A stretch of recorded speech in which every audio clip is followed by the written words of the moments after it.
John Raven Dominguez, ang primary operator ng DTF1 dito sa Audion 2.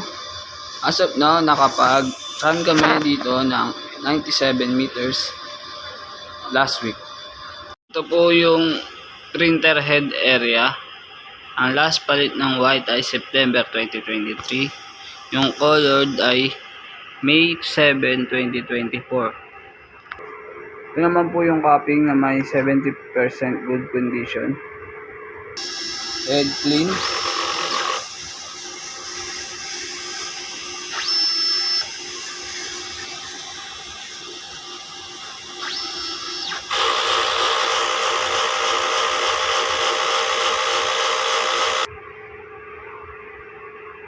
Nozzle check.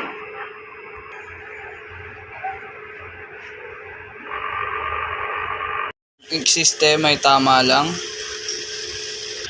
Ground wire. Ink tank ay nilinis kahapon. ABR.